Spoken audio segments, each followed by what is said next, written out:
En el video anterior les hablaba de cómo, debido a los traumas provocados en mi niñez por la religiosidad que me impuso la fe católica de mis abuelos, dejé de creer en Dios y viví casi la mitad de mi vida huyendo de cualquier cosa que tuviera que ver con Cristo. Hasta que Cristo se cansó de aguantar mis rebeldías, me puso cara a cara ante mis imperfecciones y con su inmenso amor me demostró todo lo que podría enriquecerse mi vida y la vida de mi familia si lo aceptaba a Él como mi Señor y Salvador. Hoy quiero hablarles de otro reto al que quizás muchos de los que me escuchan han tenido que enfrentarse en ese camino hermoso pero difícil que es ir hacia Dios a través de Jesucristo. Me refiero a los conceptos sociales impuestos por los políticos en cualquiera de las muchísimas variantes de la política que hoy existen, desde las dictaduras religiosas hasta esas otras dictaduras de lo políticamente correcto en la cual hoy vivimos inmersos. En el caso de los cubanos y de aquellas personas que crecieron en sociedades que decían defender los valores supuestamente humanitarios del comunismo, toda religión era considerada el opio de los pueblos.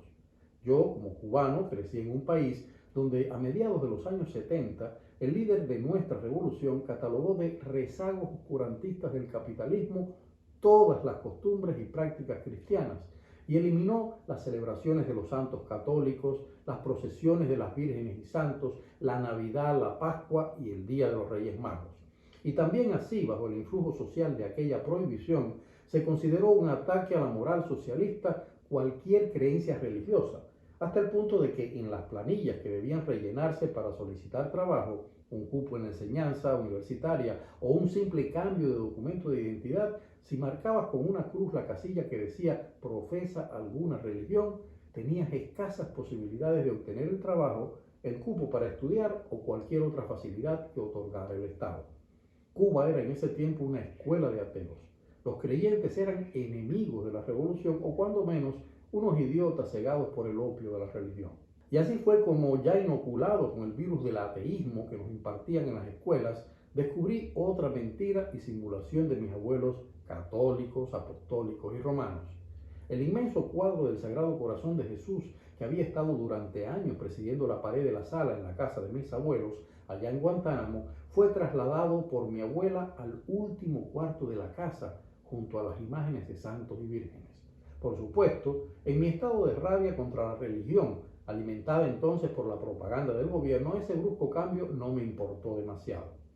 Pero yo nací el 6 de enero y cada año mi cumpleaños en Guantánamo era una inmensa fiesta, porque mis abuelos celebraban a la vez mi nacimiento y el Día de los Reyes Magos, una de las fiestas más populares en Cuba antes de que el Estado las prohibiera.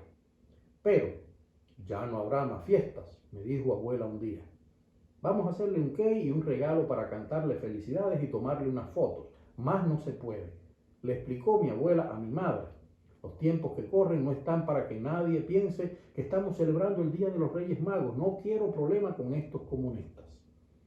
Cuando a mis 30 años, como les conté en el video anterior, un grupo de milagros hechos por Dios en mi vida me hizo entender que Dios existía, no imaginé que toda esa experiencia traumática que yo había vivido en el plano familiar y social era el terreno que el propio Dios había abonado para hacerme ver en carne propia lo importante que era aceptar su amor, aceptar su salvación y caminar hacia Él mediante la comunión con Jesucristo. Gracias a esas experiencias, hoy, a través de mis testimonios y del testimonio también de mi familia, puedo asegurarte que aunque las circunstancias históricas de tu país, aunque el entorno social en el que se desarrolla tu vida, o aunque otras personas que ven anormalidad y locura en nuestra fe, intenten alejarte de la verdad, que conocemos lo que hemos creído en ese amor infinito que nos da Jesucristo, si aceptas a Jesucristo en tu vida, entenderás también en carne propia que no es mentira cuando afirmamos que Dios está en todas partes. Porque, y esto es inmensamente conmovedor, Dios está donde estemos nosotros. ¿Cómo lo sabemos? Porque es una de sus promesas. No temas ni desmayes, porque Jehová tu Dios estará contigo en donde quiera que vayas, nos dice en el libro de Josué, capítulo 1, versículos del 7 al 9.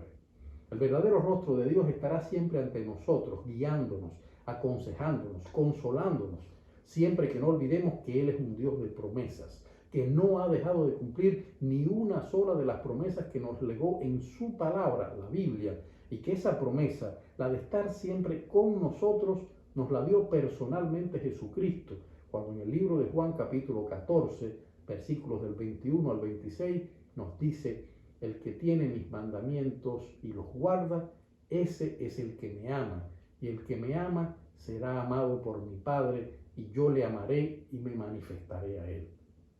Os he dicho estas cosas estando con vosotros, mas el Consolador, el Espíritu Santo, a quien el Padre enviará en mi nombre, él os enseñará todas las cosas y os recordará todo lo que yo os he dicho.